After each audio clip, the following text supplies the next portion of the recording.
Chikungunya हो गया, ये सब संक्रामक रोग माने जाते हैं। और ये संक्रामक रोग तभी ज़्यादा होते हैं जब हम कोई ऐसी चीज़ें खा लिए हों जिसके कारण से हमारे शरीर में तो कुछ और वातावरण बन रहा है और बाहर का वातावरण कुछ और है, तो वो दोनों का वातावरण जब डिसबैलेंस हो जाता है तो अपने आप ऐसी शरीर में प्रक्रिया होने लग जाती है कि बाहर के जो कीटाणु हैं बहुत जल्दी हमारे ऊपर अटैक करने लग जाते हैं। हमारे अंदर की जो रेजिस्टेंस पावर है वो भीतर से कम हो जाएगी ऐसे भोजन करने से, और जब वो कम होगी तो बाहर के कीटाणु बहुत जल्दी अटैक करेंगे। समझ आ रहा है? ऐसा कोई भी शरीर नहीं है जिसके शरीर में कैंसर के कीटाणु ना हो, ऐसा कोई शरीर नहीं होता जिस शरीर में डेंगू और मलेरिया के कीटाणु ना हो, लेकिन उन्हें हम अपनी इम्यूनिटी से उसको हम रोके रखते हैं। जैसे ही उसमें इम्यूनिटी कम हुई हमारे शरीर में, वो हमारे ऊपर अटैक करने लग जाते हैं। समझ आ रहा है? तो ये क्यों कम हो जाता है? आप देखोगे जैसे ही आप बाहर आना जाना करते हो, बाहर घूमना करते हो, तरह तरह का पानी अलग अलग कुछ भी पी लेते हो और ठंडी ठंडी चीज़ें ज़्यादा पीते हो या बाहर का भोजन ज़्यादा करते हो, तो इस तरीके के रोग संक्रमित होकर के बहुत जल्दी हमारे अंदर अटैक करते हैं। समझ आ रहा है? और आप सोचते हो कि हम बड़े आदमी हैं, ठंड के दिनों में आम खा रहे हैं, समझ आ रहा है, तो क्या होगा?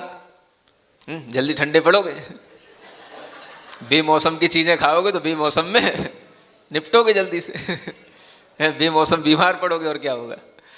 तो वर्तमान में आपको अपने खान पीन पर ध्यान इसलिए देना जरूरी है क्योंकि उसी से आपके शरीर में जो रोग प्रतिरोधक क्षमता है वो बनी रहती है। अगर आपने भोजन पानी डिस्टर्ब किया तो तुरंत वो जो है क्षमता कम हुई और बाहर के रोग आपके ऊपर आक्रामित होकर के फिर वो तरह तरह के नाम हो जाते हैं कि डेंगू हो गया, कि चिकनगुनिया हो गया, कि मलेरिया हो गया। तो सब ऐसे ही होते हैं ना, कहीं भी हो, चाहे कोई भी होटल हो या कोई भी दुकानें हो, जितने भी पैकेट बंद फूड हैं ये सब जो है पन्नी के भीतर सड़ी तो रहे होते हैं। जिस प्लास्टिक पे बैन लगाया जा रहा है, जिस प्लास्टिक के केमिकल कभी भी जो है मतलब डिस्ट्रॉय नहीं होते हैं, उनमें रखा हुआ भोजन, तो उसमें क्या केमिकल रिएक्शन नहीं होते उन भोजनों में? तो कितने सारे केमिकल और इधर कहते हो कि हम बस अंडा नहीं खाते, मांस नहीं खाते, फिर भी कैंसर हो रहा है। तो क्यों हो रहा है? तो इतना सारा तो केमिकल खाओगे तो कैंसर नहीं होगा तो क्या होगा? तो इन चीज़ों से बचोगे नहीं तो बहुत जल्दी पूरा जीवन भी जीना मुश्किल होगा। समझ आ रहा है? इसलिए जो भी चीज़ें ऋतुओं की हैं, फसलों की हैं, उन्हें अपने घर में ला करके तुरंत लाओ, तुरंत खाओ। जितनी देर तक वो बाहर रह सकती हैं उतनी देर तक रख करके खाओ। उनको फ्रिज में रख करके खाना की कोशिश करोगे तो वो चीज़ें आपको हानि पहुंचाएंगी। समझ आ रहा है? और कुछ लोग तो ऐसे ना समझ होते हैं कि बस अब फ्रिज में रखा है तो वो कोई भी चीज़ें ला करके सबसे पहले फ्रिज में ही रख देते हैं। समझ आ रहा है ना? हाँ, तो वो सब कुछ नहीं है, बस एक नासमझी का काम है। ये सब अज्ञानता के कारण से, देखा सेखी के कारण से कुछ भी लाओ सब फ्रिज में रख देना है। फ्रिज हटा दोगे तो आधी बीमारी घर से हट जाएगी। हाँ, हटा के देख लो क्या हो गया। बड़े बड़े फ्रिज आ गए, बड़े बड़े नासमझ लोगों के काम है ये सब। समझ आ रहा है ना? हाँ, समझदार लोग इन चीज़ों से दूर हैं। हाँ, और दुनिया में नासमझी से ही सब व्यापार हो रहे हैं। हाँ, तो आपको जब समझाया जाता है तब आपकी समझ नहीं आता, तो आपको जब डॉक्टरों के पास जाना पड़ता है तब आपको समझ आता है कि हमें किस कारण से क्या हो गया। तो डॉक्टर भी आपको भीतरी कारण कोई नहीं बताने वाला है। समझ आ रहा है? क्योंकि वो भी खुद वही सब काम कर रहा है। हाँ, उनकी तो रोजी रोटी है, फिर वो तो सब काम वही सब चल रहे हैं। तो इसलिए समझदारी अपनी अपनी होती है, अपनी समझदारी से काम करो। हमारे खाने पीने का अगर हमारे शरीर पर प्रतिकूल असर पड़ रहा है फिर भी हम वैसा ही करते जा रहे हैं, तो इससे हमें अपने आप को बचाने का साहस करना चाहिए, है ना? किसी लोभ में नहीं पड़ना चाहिए। बहुत से बच्चे लोग आजकल मतलब ये देख भी रहे होते हैं कि जॉब करने से हमारे लिए बहुत सारी परेशानी हो रही है। समझ आ रहा है? लेकिन फिर भी अपने शरीर को भी परेशानी में डाल करके जॉब करना नहीं छोड़ पाते हैं।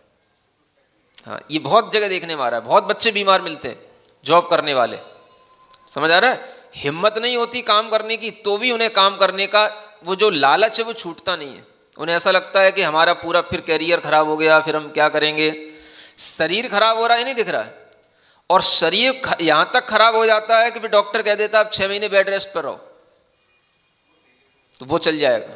लेकिन पहले से जो है अपने आप को सुधारने की करने की हिम्मत नहीं हो रही आजकल के बच्चों में। ये एक मोह का ही एक बहुत बड़ा प्रभाव है, समझ आ रहा है। ये मोह और लोभ के कारण से अपना शरीर खराब हो रहा है, स्वास्थ्य खराब हो रहा है, उसकी तरफ नहीं देखता, लेकिन हमें जो करना है सो करना है, इस तरीके के भाव में रहता है व्यक्ति। तो ये भी एक अपने को बचाने के लिए एक समझदारी लाना चाहिए कि हम सबसे पहले अपने शरीर को देखें, क्योंकि अगर शरीर है तो सब है। हम अपने शरीर को ही बीमार करते जाएंगे तो हम कौन सा बिजनेस और कौन सा जॉब करके क्या प्राप्त कर लेंगे, है? तो ये समझदारी भी अब लोगों में छूटती जा रही है। पहला सुख, बस निरोगी काया, फिर दूजा सुख हो घर में माया, तो माया के सुख के पीछे रोगी काया होती जा रही है ना। ये भी बाहर पढ़ने वाले बच्चों के लिए एक बहुत बड़ा भूत चढ़ा हुआ है। तो भगवान कह रहे हैं कि जब हम विहार करें तभी तुम ये सब ऋतुओं के फल फूल खाने की चेष्टा किया करो, उसके बाद में मत खाया करो, बीमार पड़ जाओगे। समझ आ रहा है। और फिर क्या होता है, एक अतिशय देवों के द्वारा भी एक बुलावा दिया जाता है। देखो समझ आ रहा है, भगवान विहार कर रहे हैं, भगवान का इधर से गमन होगा तो देव लोग सबको बुलावा देते हैं, बुलाते हैं। देव देवों को भी बुलाते हैं, मनुष्यों को भी बुलाते हैं, आओ आओ। समझ आ रहा है, देखो भगवान के दर्शन करो। इस तरीके का कार्य भी देवलोग किया करते हैं, और इसके माध्यम से भी देवलोग अपनी ड्यूटी पूरी करते हैं। सबकी ड्यूटी लगी हुई है। हाँ, इंद्र जो है सब देवों की ड्यूटी लगा देता है, तुमको ये करना है माने करना है, ऐसा काम होता है। समझ आ गया। इस तरीके से ये अतिशयों में एक अंतिम अतिशय और बचा, नाशीर्वचः प्रहसनं प्रविलोक वार्ता तीर्थ प्रवर्तन परो जगतोऽधिनाथ पश्यन्तु तस्य ककुभन्तर नम तेजोधिकाग्रगमनं तु धर्मचक्रम नहीं कोई आशीष वचन है हंसे देख कर बात नहीं फिर भी तीर्थ प्रवर्तन होता तीन जगत के नाथ यही देखो देखो यही देखा धर्म चक्र आगे चलता अति प्रकाश चहुं ओर फैलता दिशा जगमग करता। ये क्या है? धर्म चक्र का प्रवर्तन है। जहाँ भगवान विहार करते हैं आगे आगे यक्ष यक्षिणी 4 धर्म चक्रों को लेकर के चलते हैं, है ना। ऐसा लिखा हुआ है 4 धर्म चक्र। यक्ष यक्षिणी जो है यक्ष लोग होते हैं, ये 4 धर्म चक्रों को और 1,000 आरे का, आरे जानते हो जैसे पहिया होता है बैलगाड़ी का, उसमें जैसे आरे बने होते हैं ऐसे 1,000 आरों का एक चक्र होता है। हाँ, बहुत उसमें से मतलब स्फुरायमान प्रकाशमान दैदीप्यमान ऐसा वो दिव्य चक्र देवों के द्वारा आगे चला जाता है और पीछे पीछे से फिर भगवान का विहार होने की वो सूचना देता है कि भगवान आ रहे हैं। क्या समझ आ रहा है? जेट सुरक्षा जैसे होती है ना। हाँ, कोई भी बड़ा आदमी आता है तो पहले से हाँ ये सब देव लोग जो है आगे आगे हो करके सब पहले से पता कर लेते हैं, देख लेते हैं भूमि सब बिल्कुल कंटक रहित, दिशाएं निर्मल, हवाएं सब कुछ जो है बिल्कुल अनुकूल हो जाएगा। तब पता पड़ेगा क्यों भाई ऐसा क्यों हो रहा है, क्यों हो रहा है। रुको रुको अभी देखना पीछे से तीर्थंकर प्रभु को आ रहे हैं। समझ आ रहा है? ऐसा जो है यह धर्म चक्र का प्रवर्तन इस तरीके से होता है। अब देखो इसमें क्या एक भाव लिखा हुआ है कि भगवान का जो धर्म तीर्थ चल रहा है और भगवान ने जिस समय पर साक्षात धर्म तीर्थ की प्रवृत्ति की, उस समय पर भी उन्होंने वो कुछ नहीं किया जो आज धर्म तीर्थ को चलाने के लिए करना पड़ता है। क्या समझ आ रहा है? इतने बड़े तीर्थंकर हैं, इतनी बड़ी बड़ी सभाएं होती हैं, क्या समझ आ रहा है? ना तो कोई उनके पैर छूता है और ना वे किसी को आशीर्वाद देते हैं। ये भी सुन के रखना।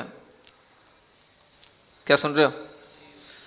इतने बड़े तीर्थंकर, वहां पे लोग ये नहीं बोलते कि अगर हम आप जैसे महापुरुष के पैर नहीं छुएंगे तो फिर मेरा जन्म कैसे सफल होगा और मुझे पुण्य की प्राप्ति कैसे होगी। समझ आ रहा है? उन तीर्थंकरों को कोई नहीं छू सकता। क्या समझ आ रहा है? इंद्र भी भगवान के पैर नहीं छू सकता, गणधर भी भगवान के पैर नहीं छूते। सब उस गंध कुटी में सिंहासन पर गंध विराजमान जो भगवान हैं, उस गंध कुटी में भी एक व्यवस्था रहती है जो उसमें 3 कटनियां रहती हैं। उसमें से एक दूसरी कटनी पर ही बस जो है घूम करके वहीं से परिक्रमा लगा करके आपको नीचे उतर के आना है, ऊपर नहीं चढ़ सकते आप। समझ आ रहा है? कोई भी भगवान को छू नहीं सकता, भगवान के पैर नहीं छूता, तो आज का आदमी कैसे भगवान के समोसरण में जाकर के छुए बिना लौट करके आए तो कैसे लगे? क्या समझ आ रहा है? आपको लगता है मुनि महाराज के पैर नहीं छुए जब तक कि नमोस्तु ही नहीं होती आपकी, है? दूर से तो नमोस्तु करना लोगों ने छोड़ ही दिया। मान लो कहीं साम बैठे, यहाँ 20 लोग या 10 लोग सामने बैठे हों, तो कोई भी नमोस्तु करने आएगा तो उनको टोके बिना घुस करके जब तक पैर नहीं छू लेगा तब तक वो नमोस्तु वहीं दूर से करके नहीं जाएगा। वो ऐसी आदत पड़ी लोगों में। समझ आ रहा है? मान लो अगर आगे लोग भी बैठे हैं तो वो सबको साइड से करेगा। कई लोग तो चिल्ला भी पड़ते हैं, क्या महाराज को घेर के बैठ गए हो, दर्शन नहीं करने देते हो। समझ आ रहा है? ऐसा भी होता है।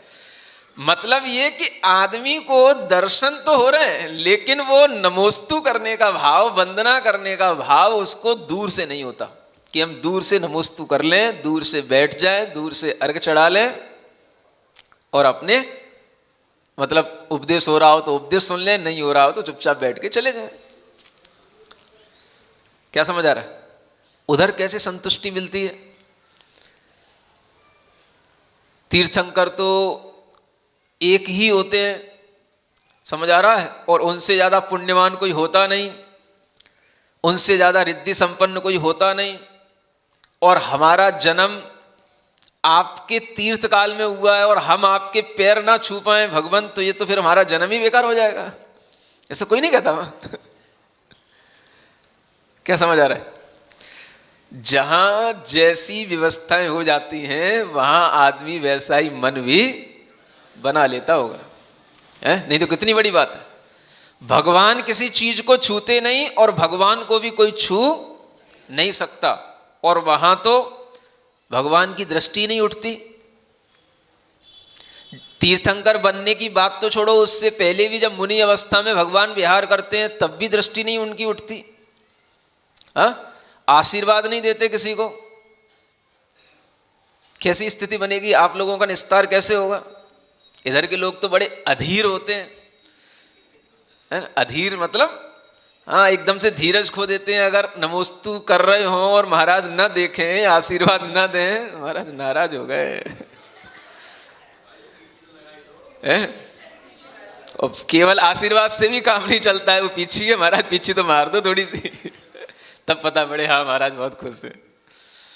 समझ आ रहा है? तो जिनको ऐसी भावना पड़ी है कि पीछी मारने से कल्याण होगा, वो तीर्थंकर के समोसरण में पहुंच करके कैसे शांति से बैठ सकेंगे?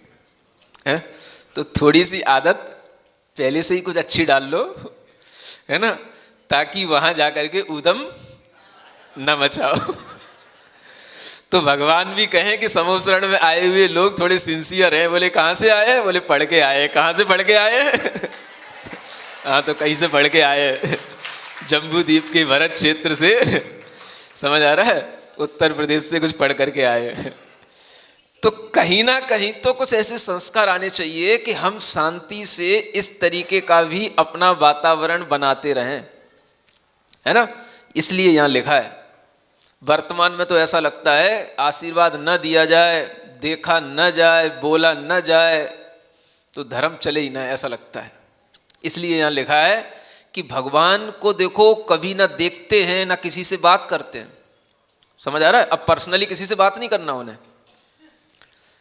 इतने बड़े तीर्थंकर होने के बाद में केवल गिने चुने लोग बस उनसे प्रश्न करेंगे तो ही वो एक्स्ट्रा टाइम में बोलते हैं। वैसे तो उनकी दिव्य ध्वनि मतलब दिन में 3 या 4 बार खिरती है, जो कल आपको बता दिया था। अब एक्स्ट्रा भी खिरती है, तो वो एक्स्ट्रा टाइम में कब?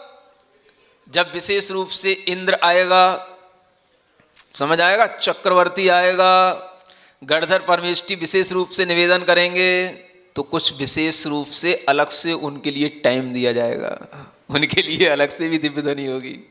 समझ आ रहा है। तो बस यही गिने चुने 3-4 लोगों के लिए, और हजारों लाखों करोड़ों लोग बैठे हैं सामान्य सभा में, असंख्यात लोग देवी देवियों के रूप में बैठे हैं, किसी की कोई सुनवाई वहां पर।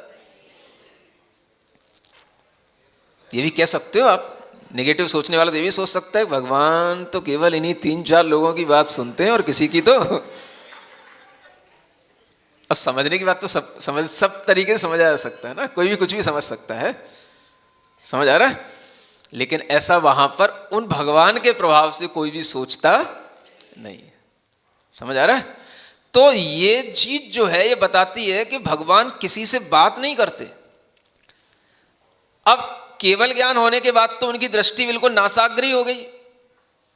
उससे पहले तो चलो मुनि अवस्था में फिर भी सामान्य मनुष्यों की तरह रहती है, लेकिन केवल ज्ञान होने के बाद तो बिल्कुल नासाग्र। कोई आशीर्वाद नहीं, कोई तरीके का शरीर में किसी व्यक्ति विशेष के लिए किसी भी प्रकार का कोई भी भाव या रिएक्शन कुछ नहीं। समझ आ रहा है। चाहे आप लाख मिन्नतें करो, चाहे विनती करो, चाहे कुछ करो, वो बस एक ही भाव में हमेशा रहने वाले हैं। क्या समझ आ रहा है। और आप लोग होते तो क्या सोचते, महाराज बोलोगे नहीं तो लोग आएंगे कैसे है? आशीर्वाद नहीं मिलेगा तो लोग आपके पास बैठेंगे कैसे, आपकी बात सुनेंगे कैसे, दर्शन करने भी क्यों आएंगे जब आप महाराज आशीर्वाद ही नहीं देते हैं, देखते ही नहीं। क्या समझ आ रहा है।